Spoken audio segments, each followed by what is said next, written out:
हाँ, तो इस वीडियो में हम लोग क्या करेंगे, होलोजोइक न्यूट्रिशन को थोड़ा डिटेल से पढ़ेंगे। ठीक है, आप पेज तो केवल एक बता दिए, लेकिन वो एक पेज नहीं है, वो एक पेज के अंदर क्या, वो समरी है। ठीक है ना, वो फ्लो चार्ट है। फ्लो चार्ट क्या होता है, जो लगभग पूरे चैप्टर का, बहुत बड़े टॉपिक का एक रिवीजन करने के लिए बनाया जाता है। ठीक है, खैर हम सबको बता दे रहे हैं होलोजोइक न्यूट्रिशन क्या होता है। ये तो हम बता दें कि क्या होता है, जो एनिमल्स और जो हम लोग के पास स्पेशल सिस्टम है जिससे हम लोग न्यूट्रिशन को डिराइव करते हैं। अब ह्यूमंस के अंदर कैसे डाइजेस्ट होता है फूड, ये देख लेते हैं। सबसे पहले तो हम लोग फूड को क्या करते हैं, ईट करते हैं। क्या करते हैं, फूड को ईट करते हैं। फूड को ईट करेंगे, उसके बाद ईट करने का मतलब क्या है कि फूड को च्यू किए। च्यू करने का मतलब है कि चबाए, ताकि फूड को क्या किए, फूड ब्रेक डाउन हुआ थोड़े सिंपल सब्सटेंस में। क्या हुआ, ब्रेक डाउन हुआ।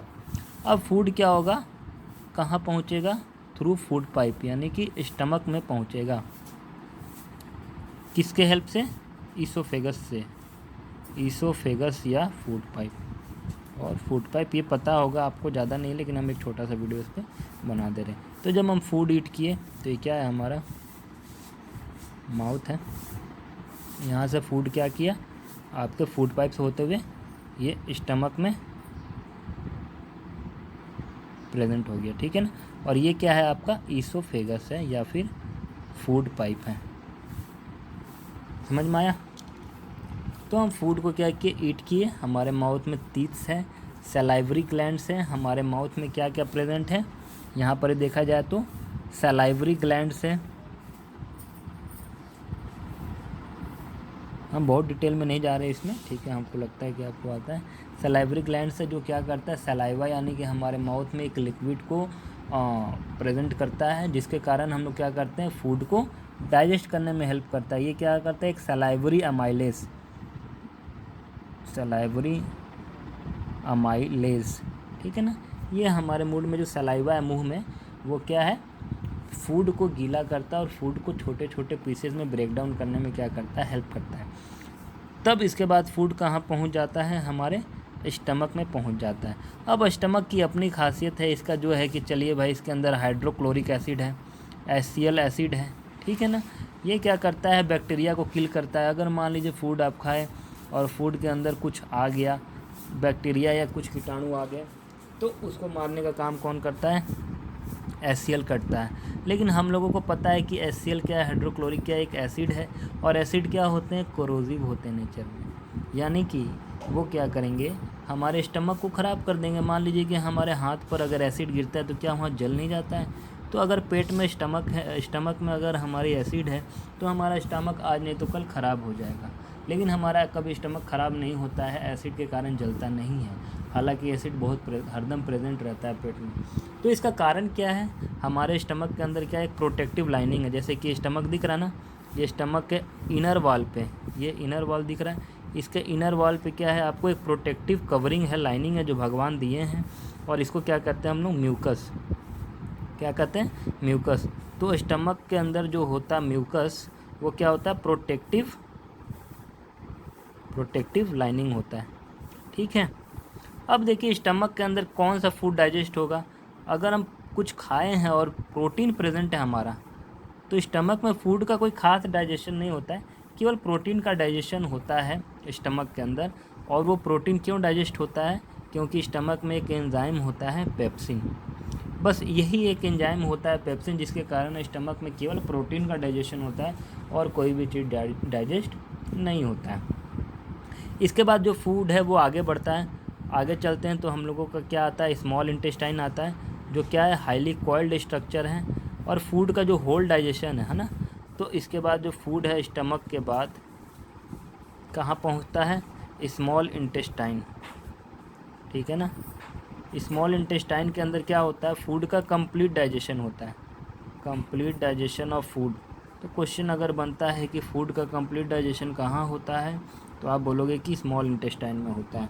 क्यों होता है स्मॉल इंटेस्टाइन में, क्योंकि स्मॉल इंटेस्टाइन के अंदर बाइल जूस प्रेजेंट होते हैं, पैनक्रियाटिक जूस प्रेजेंट होते हैं,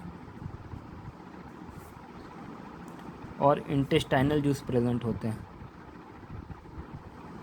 इंटेस्टाइनल जूस प्रेजेंट होते हैं। ये 3 जूस है जो बहुत ज़्यादा ज़रूरी है किसी भी फूड को डाइजेस्ट करने के लिए।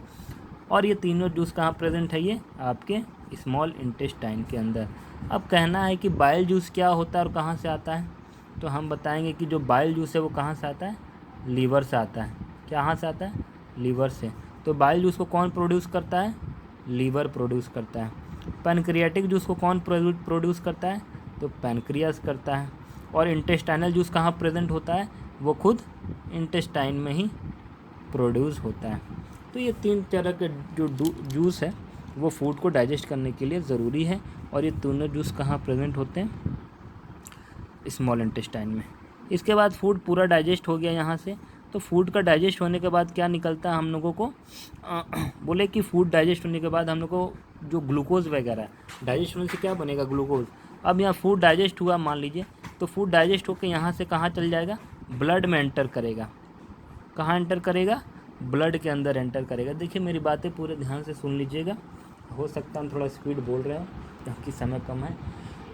अब ब्लड क्या करेगा? ये फूड को डाइजेस्ट कर लेगा। और ये सारी बातें बुक में लिखा होगा, अच्छा से पढ़ेंगे तो आपको समझ में आएगा, ठीक है ना। ब्लड क्या करेगा? इस ग्लूकोज को क्या कर लेगा? एब्जॉर्ब कर लेगा। तो ये एब्जॉर्ब करने के लिए क्या होता है? इंटेस्टाइन का जो स्ट्रक्चर होता है ना, जैसे कि हम बोले कि ये इंटेस्टाइन ऐसा बना हुआ है, ठीक है ना। तो इंटेस्टाइन तो ऊपर से ऐसा दिख रहा है, अगर इसको जूम करेंगे ना तो ये ऐसा ऐसा स्ट्रक्चर है। ये क्या है? ऐसा ऐसा स्ट्रक्चर है जिसको हम लोग कहते हैं विलाई। क्या कहते हैं?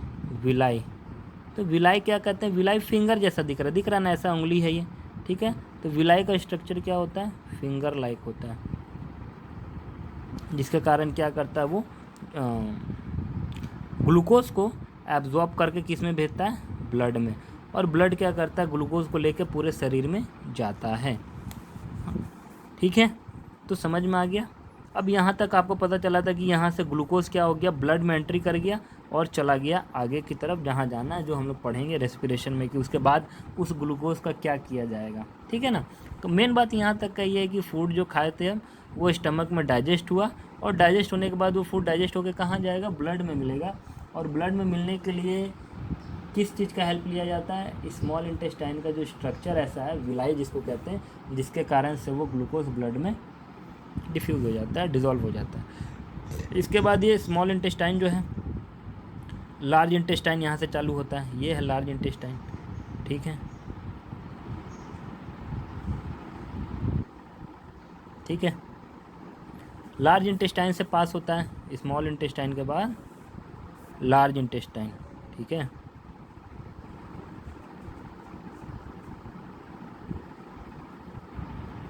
लार्ज इंटेस्टाइन में क्या होता है?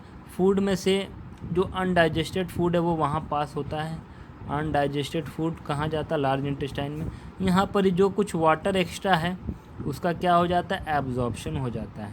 अगर फूड में कुछ वाटर एक्स्ट्रा चला गया है एंड मिनरल्स चला गया है तो वो लास्ट पार्ट वही है जहाँ ये लार्ज इंटेस्टाइन, जहाँ इसका क्या हो जाएगा?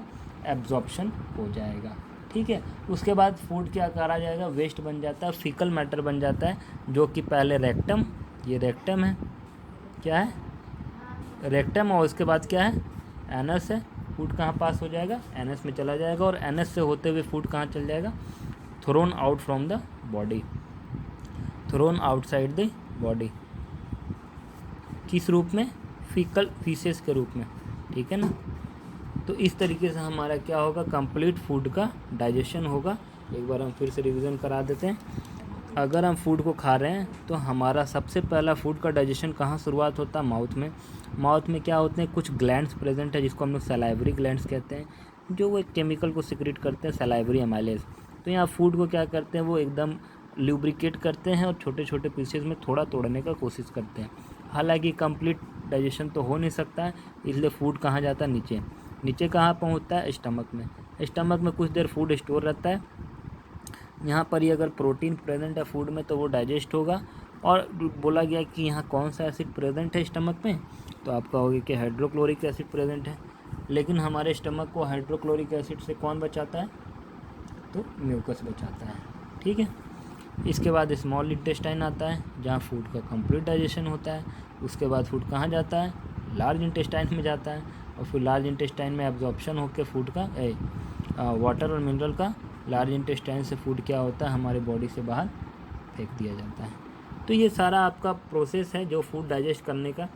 स्मॉल इंटेस्टाइन से हम लोग क्या निकालिए पूरे, अगर इस पूरे कहानी को हल्का फुल्का समझ में आ गया तो भी ठीक है, नहीं भी आया तो एक बात ये समझना है कि डाइजेशन करने के बाद हम लोगों को क्या मिलता है, ग्लूकोज मिलता है। तो एंड प्रोडक्ट हम लोग को याद रखना है, डाइजेशन से हम लोग को क्या मिलना चाहिए, ग्लूकोज। ये ग्लूकोज ही आगे आने वाले टॉपिक का आपका आधार है, इसलिए हम इस ग्लूकोज बोले।